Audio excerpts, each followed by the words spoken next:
A very warm welcome to you, Mr. Chief Minister. Thank you for being a part of this global summit that TV9 Bharatvarsh and TV9 Network is hosting, where we are talking about how far or how near are we to becoming the Vishwaguru. And if India is to become the Vishwaguru, the states play an important role, especially a state like Karnataka. Karnataka, as a state, has long been known for its higher educational institutions, its high-tech industry, and now the software industry also. You've been meeting a lot of industry leaders. How do you think Karnataka can add to the growth story of Karnataka and the growth story of India? Thank you very much. The very fact that this conclave has recognized Karnataka will be a part of a growth engine for the country itself speaks volume. We have got a very long history of development with technology. We have highest number of public sectors in niche areas, in aerospace, in defense, and in manufacturing sector. Prior to this, the benevolent Maharaja of Mysore, you will not believe that we had industries right from steel and cement to the ink. Therefore, we have been an industrialized state for a long time, and the new technologies which were put to use all over the world were tested in Bangalore, in India. Therefore, the highest number of R&D centers in the niche area,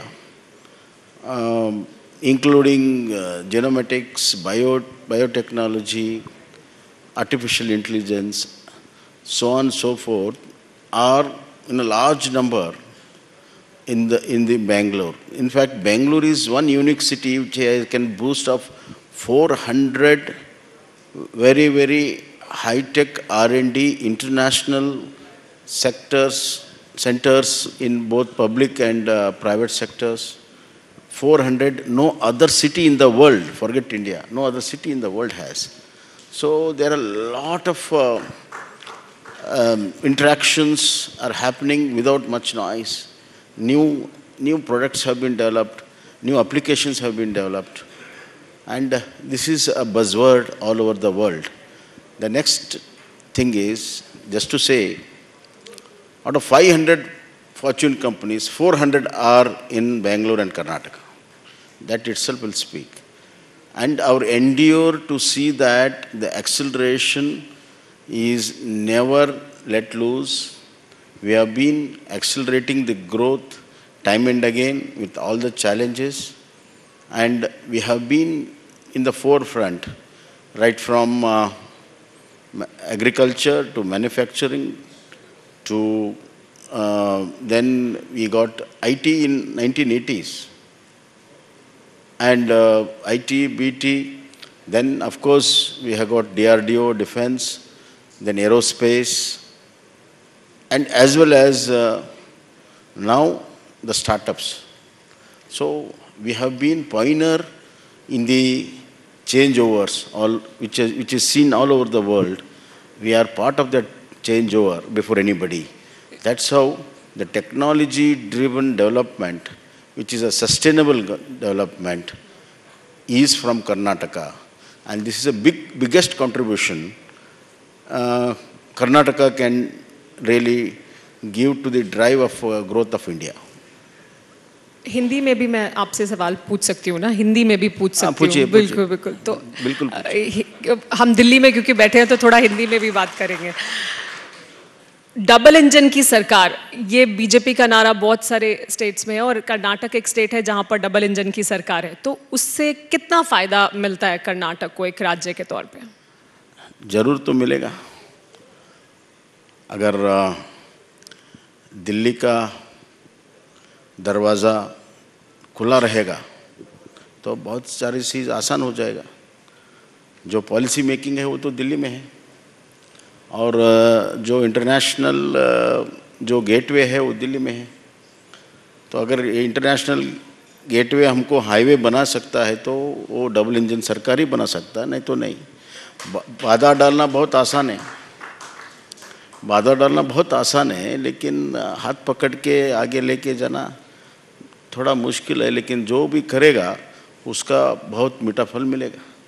तो हमारा ये experience है कि जब से मोदी जी आए हैं और उन्होंने स्किल डेवलपमेंट की बात की, तो highest number of skill tech people are in Karnataka. I am not talking only high tech, even right from our ITIs, our diplomas in different fields, even in agriculture, our skill is one of our important ingredients of our growth. And whenever, our Prime Minister is a visionary. All these days the nation was cribbing about population. The growth in population is impediment of the growth. He converted that disadvantage into advantage. He started talking of demographic dividends. Therefore, that demographic dividends comes from Karnataka in a big way, and it inspires other states also. That is one thing. Then second is a big presence of PSUs, as I said, and defense. Jo Atmanirbhar in defense started, the major contribution is from Karnataka. Because of the presence of defense, all three sectors in a very big way, that too in a R&D, DRDO. And in power sector, we have got a very big R&D centers there. Therefore, and you just take an example of semiconductor. जो semiconductor, जब China की issue आ गया और semiconductor मिलना मुश्किल हो गया है, तभी semiconductor जो पॉलिसी बनाया है, हमारा स्टेट फर्स्ट है to sign a MOU with the top-notch companies in semiconductor, and we are going to manufacture semiconductors very soon in Karnataka. So that is the strength. इसलिए ये जो पॉलिसी अगर दिल्ली में नहीं बनती है तो हमको मुश्किल हो जाता है। इसलिए Narendra Modi prime minister, double engine सरकार 100% फ़ायदा करेगा। और एक्सपोर्ट्स ऑफ एग्रीकल्चर है, बहुत बहुत बड़े पैमाने पे हम अभी कोशिश कर रहे हैं। और FPO जो डबल इंजन सरकार जो बनाई है नरेंद्र मोदी जी ने, हाईएस्ट नंबर ऑफ FPO जी कर्नाटक में, हाईएस्ट नंबर ऑफ स्टार्टअप्स है, हाईएस्ट नंबर ऑफ यूनिकॉर्न्स है। जो भी पॉलिसी जो यहाँ बनती है तो उसका सीधा सीधा कनेक्ट कर्नाटक से है। और ये अभी हमारा प्रधानमंत्री जी सबको अभी इसका अच्छा सा पहचान है, इसलिए they look upon Karnataka and we will stand up for it. आपने कहा आपकी हाईएस्ट नंबर यूनिकॉर्न्स के हैं, आप ऐसी मुझे जानकारी है आज शाम में भी कुछ अहम यूनिकॉर्न से और कुछ स्टार्टअप से मिलने वाले हैं, उनके लीडरशिप से मिलने वाले हैं। क्या आपका संदेश है उनके लिए कि वो क्यों यहाँ आए और क्यों एक अट्रैक्टिव जगह है बैंगलोर ये यूनिकॉर्न्स के लिए, ये स्टार्टअप्स के लिए, क्या वहाँ उन्हें ख़ास मिलता है? जैसे आपने बताया, ये स्टार्टअप्स यूनिकॉर्न बनती है, यूनिकॉर्न डेकाकॉर्न बनती है, इसके लिए अच्छा सा माहौल रहना चाहिए। और हमारी जो मोदी जी का एक नया तरीके से ग्रोथ करने का with presence of little government and best governance, वो जो है वो वहाँ एक माहौल बन गया, इकोसिस्टम है। और जैसे मैं बताया, कौन सा भी चीज़ के लिए जो नया हो रहा है, कुछ एक्सपेरिमेंट करना है और जो दूसरों के एक्सपेरिमेंट को एक्सपीरियंस करना है, वहाँ सब मिलती है, वो इकोसिस्टम है। और स्किल्ड मैन पावर जो है, जो बहुत ही इम्पॉर्टेंट है ये स्टार्टअप्स के लिए, वो है। और highest number of educations, technical education, medical education, you name it, we have got that. Therefore वो जो इकोसिस्टम जो टेक्नोलॉजी और डेवलपमेंट के और R&D का है, वो हम स्टेट उसको ऐसे माहौल बनाया है कि he will be very very comfortable and free, not only to do the venture of startup, he can do the adventure also. We tell him, you fail, no problem, but you have to do it. Just go, do it. Don't worry about success and failure. And we have got a lot of programs, Elevate programs, programs for women, programs for rural young boys to do the startup. We got startups in agriculture, in fisheries. You will not believe. We got startups in textiles. So not only in high niche areas, even to day economic development, the startups are now coming up with that solutions to the problems. आपने कहा एक ecosystem होना चाहिए और वो ecosystem उन्हें वहाँ मिलता है, लेकिन हाल ही में जिस तरह की खबरें आती रहती हैं बैंगलोर से, कर्नाटक से, जो फ्रिंज एलिमेंट्स हैं उनके द्वारा जो वहाँ पर खबरें निकल कर आती हैं, तो वो क्या हर्ट करता है इस इकोसिस्टम को, इस एनवायरनमेंट को जो आप क्रिएट करते हैं ताकि वहाँ पर ग्रोथ स्टोरी हो, तो ग्रोथ स्टोरी को इफेक्ट करता है क्या ये फ्रिंज एलिमेंट आते हैं? तो आपका ये फेवरेट क्वेश्चन है, मुझे मालूम है। सब मीडिया जो सफ़ेद कपड़े में एक दाग ढूंढने का आपका कोशिश है, लेकिन ये दाग नहीं है, ये आपका सिर्फ इमेजिनेशन है। मैं बोल रहा हूँ, ठीक है, मान लिया ये जो 2-3 इश्यूज थे, हमने उसको पूरी तरह से लीगली हैंडल किया है और सबको हमने कॉन्फिडेंस में लेके हैंडल किया, इसलिए अभी पूरा वो कंट्रोल में है। ऐसा नहीं कि we are trying to project one side affair. No, we want the entire state should be peaceful. Once it is peaceful, then the growth story can be done. And our mentality of Karnataka is totally peaceful and growth oriented. So जो आम आदमी है इसको पसंद नहीं करेगा। थोड़ा बहुत जो फ्रिंज एलिमेंट्स रहता है तो उनका ये काम है, तो उनको काम को बंद करना हमारा काम है, हम कर दिया है। नेक्स्ट इज दैट मेरा एक रिक्वेस्ट है, जो नहीं है अभी, जो पास्ट हो गया, उसको अब प्रेजेंट में लाने का कोई भी कोशिश नहीं करना चाहिए। मैं जब डावोस में गया था, तो डावोस में वहाँ की जो पर्पस था उसके बारे में कुछ भी पूछे, लेकिन वहाँ के इधर ऐसी चीज़ पूछे तो we can't project the country और अ स्टेट और a city in a right perspective. कहाँ नहीं है बोलिए? पूरी विश्व पर है ये फ्रिंज एलिमेंट्स, लेकिन फिर भी ग्रोथ हो रहा है। यूरोप में भी हो रहा है, यूरोप में भी फ्रिंज एलिमेंट्स है, ग्रोथ हो रहा है। अमेरिका में भी फ्रिंज एलिमेंट्स है, कितना वायलेंस है, वो ग्रोथ हो रहा है।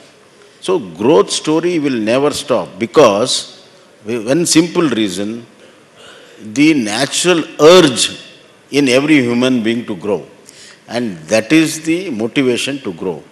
Therefore, in spite of all adversaries, growth story will continue, and I am confident that the situation is in control and future also will keep it in control. So what you're saying is कि हम fringe elements को, आप एक सरकार के तौर पर, chief minister के तौर पर, फ्रिंज एलिमेंट्स को कभी बढ़ने नहीं देंगे कर्नाटक में, और वो ग्रोथ स्टोरी को किसी भी सूरत में इफेक्ट नहीं करेंगे। ये जो अभी हुआ है वही एक विटनेस है, साक्षी है। हम कंट्रोल किया है, आगे भी कंट्रोल करेंगे।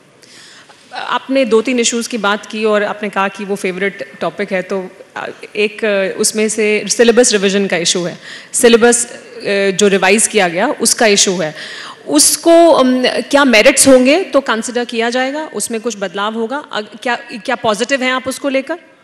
ये भी आपका इतना बड़ा कॉन्क्लेव में ये सब्जेक्ट आपको मुनासिब है, ठीक है, फिर भी मैं आंसर करूंगा आपका। ये जो चेंजेस है 3-4 इयर्स में कभी कभी होती है। जब भी चेंज होती है तो जो पिछले जो जिसको पसंद था, अगर कुछ नया चेंज हुआ तो उसका आपत्ति हो जाएगी। लेकिन हमारी जो सरकार है, वी गॉट ओपन माइंड, हमने पूरा वेब पे लगा दिया है। जो पिछले था थोड़ा बहुत चेंज हो गया, तो किसी को किसी आपत्ति है तो वो प्रोटेस्ट ऑब्जेक्शन दर्ज कर सकते हैं, और अगर उसका मुनासिब है and they are very reasonable, we are open to correct it. We are not here for any status cost, and therefore history has got its own important place in the growth of the country, and it should be done in a right perspective. And the present day, right from students to youngsters, they have got access of so much of information system through internet. I think they are better placed and they are much more wiser than the few people concerned about the past. Let us live in the present.